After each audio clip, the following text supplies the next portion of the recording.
Greetings and felicitations. Hip, hip, hurrah, tally-ho. All right. We love this new format of inviting people over, talking, watching an episode of Star Trek, and then talking about it later on. You having fun doing it, baby doll? Oh, yeah, it's great to get other people's input.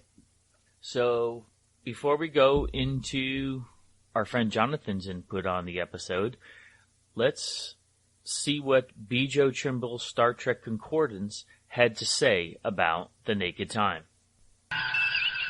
Okay, this was by John D.F. Black, directed by Mark Daniels. Original air date was 9/22/66. The Enterprise arrives at Psi 2000, a planet about to disintegrate, to pick up a research party. Spock and crewman Joe Tormolen discover that the researchers have all died in strange ways, some even by their own hand. While on the planet, Tormolen picks up a virus that relaxes inhibitions and brings out one's basic nature. Tormolen, a latent depressive, becomes so despondent that he tries to take his own life. Sulu and Kevin Riley become infected in the process of stopping him. Tormolen's depression eventually becomes so severe that he dies of despair. The waterborne virus, carried in perspiration and spread by touch, goes through the crew like wildfire, opening to view the deeper emotions of everyone affected. Sulu runs amok with a fencing foil. Christine Chapel becomes very affectionate. Riley proclaims himself captain and locks himself in and everyone else out of engineering. Kirk becomes a moon-eyed romantic, and Spock, abandoning logic and duty, weeps over his mother. McCoy eventually finds an antidote to the virus, but in the meantime, Riley, still in engineering, has shut down the engines and the ship is being pulled down by Psi 2000's wildly fluctuating gravity. Kirk, Spock, and Scott manage to save the ship at almost the last minute by means of much willpower and some very unorthodox engineering. All right, so we recorded our feelings of the episode directly after viewing it, so let's tune in. This is Jonathan. Haven't watched this in years. I remember watching it. I remember bits and pieces of it from when I was a kid, like 8 or 9 years old, watching it with my dad. I didn't really understand the story back then, so seeing it now, it brought some clarity to what all was going on. I thought it was a good story. I thought it was a good episode. It had a little bit of everything. It had some mystery. It had some suspense. It had some time travel, which I didn't realize that happened. As far as criticism goes, they could have done without the sound effect of when the disease passes from one to the next, right? They made a big deal out of that. We could have picked up on what was going on without that sound effect happening over and over again. But I thought it was good. It was is kind of cool to see Kirk get infected and how he reacted to it, and he was trying to pull himself together to get through everything, and of course in the nick of time everything works out right. The cure is there, and everybody comes out alive, so that was good. It's hard to imagine this is actually the first time travel episode that we see in Star Trek. Never really thought about it like that. This is Kavora. Yeah, well, for time travel, it wasn't really like it affected anything as far as the story. But so it was a good episode. I did enjoy it. Now, I had forgotten that Yeoman Rand was in this one. And I remember thinking, like when I first saw this, Nurse Chapel, said she loved Spock, and then Spock starts crying. And I was kind of thinking that he was crying because she loved him. But it wasn't really that. That's not even what he was thinking about. It was about not being able to tell his mother that he loved her. And Nurse Chapel. She wore different wigs on this show. I mean, in this one, her hair was silver, and later on her hair is blonde. Other than that, that's about what stood out for me. I mean, I do like how we got to see more of the characters' personalities, and this is what they were really thinking. Like Sulu wanted to be the swashbuckler, and Spock feeling that the guilt, and Kevin Riley, and I love the character of Kevin Riley. He was only in one other episode, and I really thought they could have used him more. Yeah, I thought showing the other members of the crew were fleshing out the Enterprise as well. And that's another reason why this episode is so good, is because it's somewhat more of an ensemble cast in this episode, where other ones they tend to focus on either 2 or 3 characters. So to see the people in the lower decks, it just makes the show come alive more. And also, and it was good when Kirk told Uhura to take the navigation console too. Yeah. I mean, just showing that, she has that skill. She can take over other parts of the bridge. She can work other stations.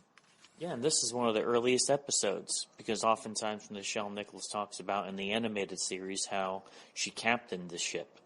But this is one of the earliest episodes, and she's at the console.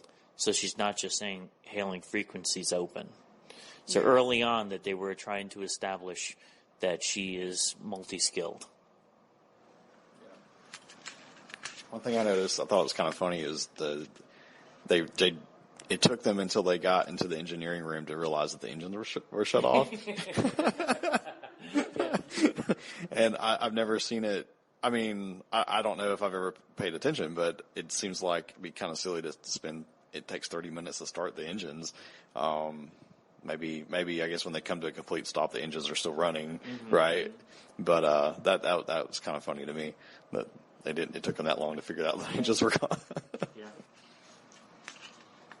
But I mean, this episode, over 50 years later, it's exciting to watch, rewatch, and it stands the test of time. And they have talked about how, the Next Generation did their version of this episode, but the TNG version was not as good because all the characters kind of acted the same way. They acted like they were drunk, but they just all acted kind of, sexy and flirty. But this one, these characters, it brought out different parts of their personalities instead of all of them acting the same way. So that was really cool. And I guess I'll tell this story too, because at my first Star Trek convention, George Takei was the guest. This was back in 1989, and when I got his autograph, when I was standing in line, there was the person in front of me, and he sang some song to her, Then when I got up to George, and he said, he asked my name, and he goes, well, is there a song I could sing to you? And I said, well, the only thing I could think of was I'll Take You Home Again, Kathleen, the song from this episode. And he goes, well, is your name Kathleen? I said, no, but that's close enough, And and I know George he said that, when the TNG did their episode, and he said he thought that was, instead of the Naked, it was called the Naked Now. He said, I think it was a Naked Steel. They stole from this episode. I think it was a very well-rounded, excellent episode. It keeps your attention the whole time, and I tell you what, I was confused about one thing. I didn't catch, I guess, in the opening scene, how long those people were frozen there. But one thing that crossed my mind was when they realized that they were traveling back in time, maybe they could have gone down there and given the serum real quick to save everybody. But I don't know how long they were frozen. But if that was if it had been frozen for years, then obviously that wouldn't have been a trick. But that's a good thought. But this is something that crossed my mind because I just didn't expect the time travel that kind of came out of nowhere at the end there. Yeah. But yeah, I think it was a great episode for sure. Right. It was funny, and I think it was they were only down on the planet for a few minutes at the beginning, so it was like it was another bottle episode, as they used to call them, and so it saved on money. It was just, a ship episode, but it was still a good story. I mean, it wasn't something like, well, we need to get off the ship to have a good story, kind of, which is what they were thinking with something like the Man Trap, but I mean, they still could write good stories, and still have it be on the ship and still have action and still have good character development. All right, let's talk about the episode in depth now. Do you remember watching this as a kid? Because I totally do. This is one of the episodes that my brother, my friend Dave, would watch numerous times over and over again after we recorded it. By the time that we were doing, obviously we didn't have VCR when we were really young, but when we got to be older, we got a VCR, and this is one of the ones we would watch numerous time overs. I mean, one of my top 10 Star Trek episodes of all time. Always loved this one. How about you? I always liked it too. Now for me, because I was always a Spock fan, seeing the emotion coming out of Spock was what always grabbed me about this episode. I agree. What an incredible actor Leonard Nimoy is. I mean, this shows the highs and lows of his acting abilities in so many ways. It was great. Yeah, and I also remember reading about this, that they weren't quite sure what they were going to show about Spock. They wanted to reveal things about their characters, and Leonard Nimoy said, well, you would be missing a great opportunity if you didn't show something about his emotional side, because we just needed to see that about him. And this was one of the early episodes too, so learning about him now and finding out that he isn't really emotionless. Mm-hmm. Yes. And this was the breakout episode for getting to know something about Sulu as well, which, as many times we watch Star Trek over and over again, one of the reasons why we like reading the books and comic books growing up so much is because we desperately wanted to know about characters outside of Kirk, Spock, and McCoy. And this gave George Takei time to shine. It's one of the most iconic photos of him, shirtless, holding a foil. And George Takei has always said this was his favorite episode. He got to shine in this and, do something that he himself actually enjoys. And because we got to see that part of Sulu. He was in tip-top shape at this time. I mean, lean muscle. He wanted to take his shirt off. And reportedly, the original script wanted him to hold a samurai sword because the character's of Japanese, or he's of Japanese ancestry, though the character was later revealed to be from San Francisco. But George Takei said, you know what? I don't want that. I grew up being an Errol Flynn fan. I want to hold a fencing foil. So it bent the stereotypes of Asians by a simple act like that, changing the sword in his hand. That is something they did intentionally. I mean, he didn't really want to continue the stereotype of the Japanese samurai. Mm-hmm. So they did something else, and it worked very well. Perfect.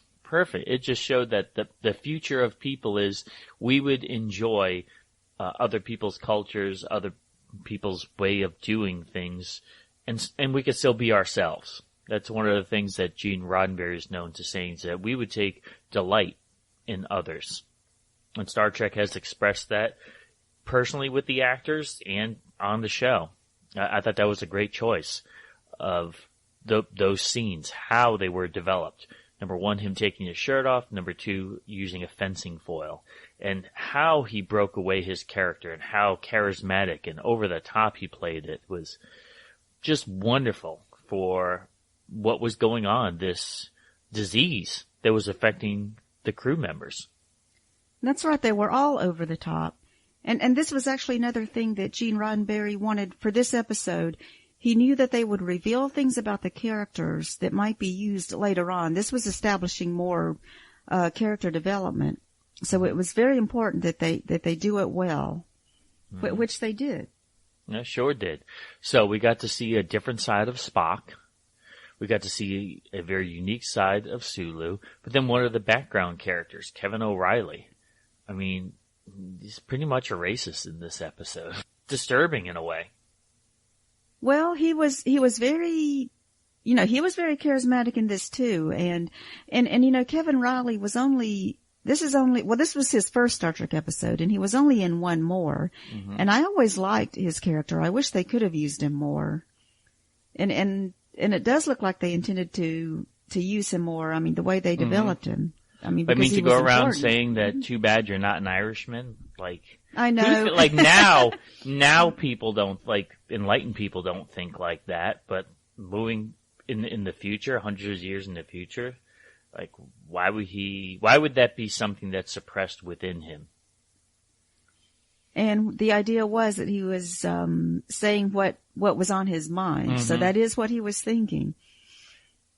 But it was comical. I think they used it more for comic relief of his constant singing and the stereotype of Irish people. It actually was pretty funny, him singing his songs over and over and over again. When he said one more time, and Kirk said, "Please don't." And also about Joe Tormolen, I mean, he has to be, like the dumbest character. Right at the beginning, he's in this area that might be contaminated, and he's wearing the protective suit, but then he takes off his glove. And so he's the one who initially got the virus and spread it. And there was something I read about the actor. I mean, the actor who played him actually, he said, well, that was a dumb thing for him to do. Mm-hmm. But it's just that they had to keep it in because it was just the only way to get the virus. Yes. I like the way those suits look. They're kind of goofy in a way, but it's one of those things that they're so bad that they're fantastic.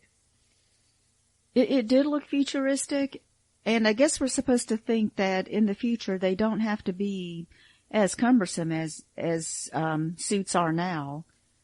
The hazmat suits. Oh, yeah. I mean, they were bulky, but you could tell they were very light. Yeah, it was loose. It was something they could move in. Yeah, but you see, but the part that covers your head though, it was just cloth, and it wasn't really connected to. It wasn't. It was funny because we were watching it on a huge screen in Blu-ray, and when we watched it years ago when we were younger, you got to figure if you had a 25-inch, 30-inch TV screen in your house, that was considered a big deal. So you didn't see the details. It was funny that one of the people that was dead on the planet was actually a mannequin. And it was so obvious when you watch it now that it was a mannequin. Yeah, and that was just the way they did visual effects. Why would they put a mannequin? Yeah. Like, really? You have no extras they could just lay on the ground? I mean, yeah, when you think about it, if they had a human, they would have to do the makeup, but they did something to the mannequin too. They might have done just as much work. Sure, they had to frost it and put all that ice over it. Another unique thing that I didn't realize until I got way older is when Sulu was grabbing Uhura and she repelled him away, he said, "Fair maiden," and she said, "Sorry, neither."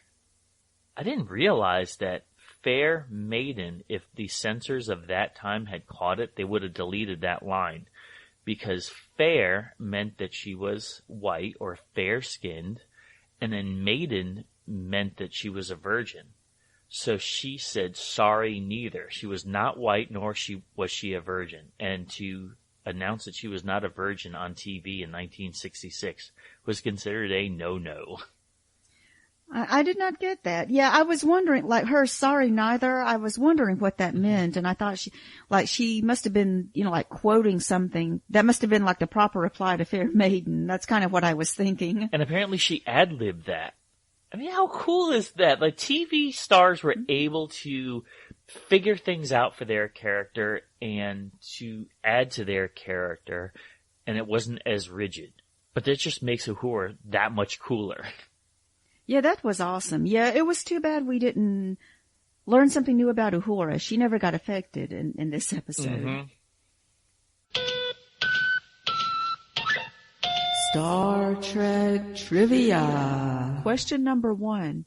Where does Riley want to hold the formal dance? Question number 2. What message is painted on the inner turbolift doors? And so the part where Kevin Riley was talking to Uhura, when he said something like, you're trying to interrupt my transmissions. Well, I'm sorry, but there will be no ice cream for you. And so this was years before Seinfeld did the soup Nazi. Remember that? No soup for you. Yes, but, yes. But this episode did that. I mean, it's like, whoa, it's Seinfeld. Mm-hmm. And going back to Joe Tormolin too, did you notice? He was holding a butter knife. And another thing that the actor said, he must have been. Of course, we noticed that. I noticed that when I was 9 years old. He must have been the only character to kill himself with a butter knife. And it took, everyone in the room was like, oh, calm down. Like, I'm thinking about it at work. If somebody held a butter knife like that, we'd all go, what are you going to do with a butter knife? Like, that scene, really did not make sense. And it took, multiple people to hold him down. I mean, is that like something from, because it was a 1966 show that they just couldn't show they couldn't have him hold a real knife, a steak knife or something. Weird, wasn't it? It was a weird scene. And wasn't there also mention about Sulu they said something like, well, last week you were trying to get me into botany and now you're doing fencing. Yes.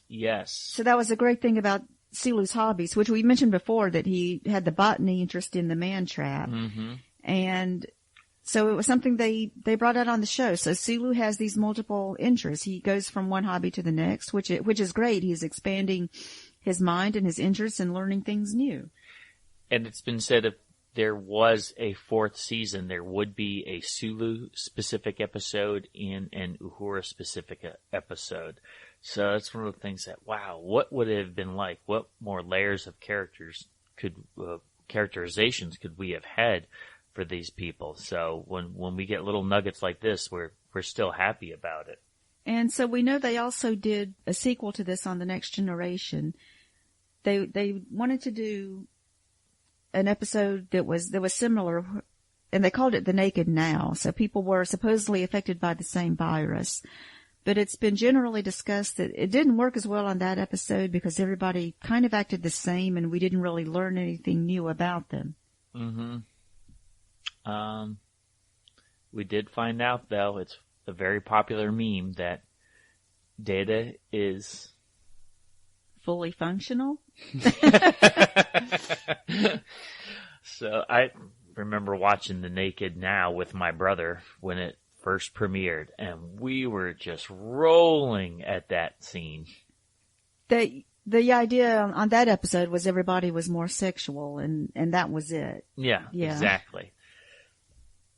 Now, it's interesting that when you think about it, because the production order was very different than the airing order, we're watching the episodes in production order. But as far as the viewers of 1966, this was the first time that they've ever seen the Vulcan nerve pinch.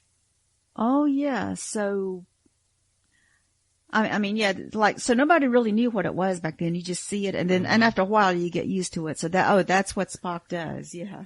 Yes. And this is the first time that Eddie Pesky has dialogue in Star Trek. He's a background character that we see numerous times. He's in quite a few episodes if you really look for him. I think Eddie Pesky is to Star Trek the original series is what Tracy Lee Coco is to Star Trek the Next Generation. It's one of those background characters that every time you see him, you go, oh, look, there's Eddie Pesky.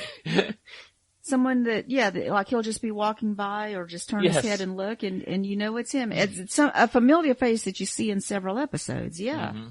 And a little piece of toy trivia is that they were going to make, when MC Toys, that's the toy company that was making tribute to Mego dolls in the 2000s, they actually were going to make a Lieutenant Leslie doll. And they used the Eddie Pesky face, obviously, for this doll. Well, the company ceased production, and then when Mego made the resurgence, they had these molds already for the head of Eddie Pesky. And it's always cheaper to use existing molds for dolls as opposed to creating new molds. So when the Married with Children line of dolls came out, they already had this Eddie Pesky head, so they just used the Eddie Pesky head on Al Bundy.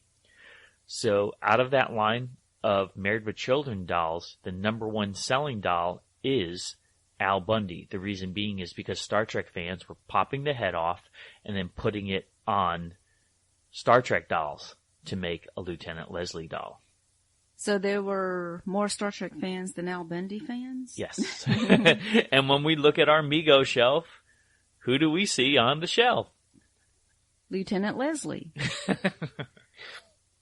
And this is where it was revealed that Christine Chapel is in love with Spock, which is something that was used later in several episodes. Yes. Mm-hmm. I mean, speaking about Christine Chapel, it was weird seeing her with silver hair. Because she was blonde beforehand, then all of a sudden, like, wait, what happened here? I remember as a little kid going, what's the deal here? I don't get it. Yeah, so she was wearing a different wig for some reason. I guess they were trying a new look. Because it was like gray hair. It's like they wanted her to look older. Mm-hmm. Star Trek Trivia. Question number 1. Where does Riley want to hold the formal dance? Answer: the bowling alley. Question number 2. What message is painted on the inner turbolift doors?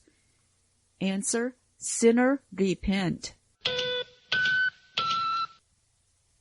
And initially, a crewman was supposed to paint a mustache on Spock instead of just painting on the wall. And I'm glad they didn't, because Leonard Nimoy wanted to have a deeper scene of Spock, so he ad-libbed his crying. He went more for that direction instead of being the comic relief of him being the brunt of a joke. That was because he really thought this was important to develop something important about Spock. It is so great to hear that how Leonard Nimoy really cared about the character and wanted him to be a good character and a character with depth. I mean, because it was so unusual. It was such a unique part, and he probably was, made fun of so much at that time. Oh, the pointy-eared guy, the devil-looking guy. So he really gave the character some depth and some feeling and really wanted him to be someone substantial. And also, this is where we hear about the bowling alley on the Enterprise. And we are collectors of Star Trek memorabilia, and we look at the blueprints for the Enterprise. A bowling alley was inserted because of the mention on this episode. Wow, that's cool. Yeah, they never showed the bowling alley, so it would have been neat to see them bowling.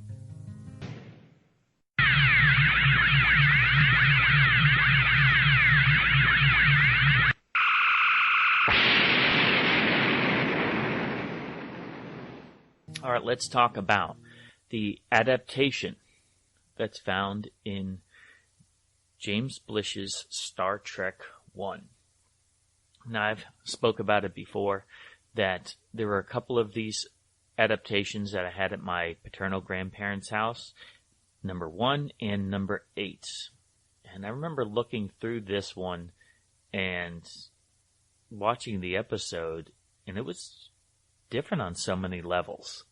Some of the adaptations were pretty close to the show, and others relied heavily on the original script before it was altered for production. So let's talk about James Blish's Naked Time. What did you find out in the reading? I remember, the first time I read it and thinking it was very different from the aired version. And this one, the Blish adaptation was not as good. I especially didn't like, like there was nothing for Spock in this. All it had was him playing the Vulcan harp at the end. Mm-hmm. And they, made up some lyrics that Spock was supposed to be singing. I guess that was supposed to be Vulcan. Yes, it was virtually unpronounceable words. And they were saying that Spock's Vulcan harp, I think they called it a Vulcan harp in this, that no one liked it. No one could listen. No, everyone hated the sound of it or something. And that's so different of what's on the show because we love listening to it. Everyone loved, when you watch the show, everyone loved listening to it. Mm-hmm. And that is something else I noticed in some of the Blish stories, because there was another one that we'll get to later where Spock and McCoy are both thinking that they hate Spock. I mean, it's just weird when you go back and read these and why would that be in there? And I don't know if those kind of things were in the original script or if it was just Blish. And you're seeing, one thing I did like about it is it established the character of Kirk more, of how adventurous that he was, because it made a point of saying that Kirk didn't really like people. He didn't understand those in Starfleet who just sat in chairs and made decisions. He felt that he needed to go and explore space. So this established early on that Kirk was the adventurous type of captain, and that's what he wanted to do. And later on in the series, we see that this is what made Captain Kirk Captain Kirk. He didn't even want to be an admiral. He wanted to get his hands dirty, to do everything that he could to seek out new life and new civilizations. So that part was wonderful, establishing that aspect of Captain Kirk. But it almost seemed like this was a Cliff Notes version of the show because so many things were taken away from it. The things that we loved on the show. And the things that were changed, like Sulu was wearing a black shirt when he was using the foil. Yes. And well, we know that's because the producers and George Takei noticed him on set without a shirt. I think he was in his dressing room at the time, and they're like, "You're in really good shape. We got to do this without a shirt." So that was like a last minute decision, but because that scene is so iconic, when we're reading it and we're saying, "Wow," in the book he has a black T-shirt that he's running around with. Wow, this is a whole different situation now. Just that one simple scene. Didn't make much mention of Spock, and that's something that is pivotal in this episode. Oh, and I think I read somewhere, it might have been in the introduction to this book. I mean, this book had, several adaptations, but I think in the intro he did say that the reason he changed the part about Spock was because it just wouldn't have worked as well in story form. Mm-hmm. Okay. Whatever. We have so many books that deal with Spock that we'll respectfully disagree with that. Right. But it's always fun to compare to see what was added to the show. And a lot of character development was added to the show. And I think that's what we're going to walk away with mostly, is not so much the storyline, because the storyline takes second place. The realisticness of the storyline takes second place to what we got out of character development. That's what Star Trek has always been about, was the characters. Mm-hmm. Yeah. So it was a fun read, but very, very, very much lean on the episode as being superior to the adaptation on this one.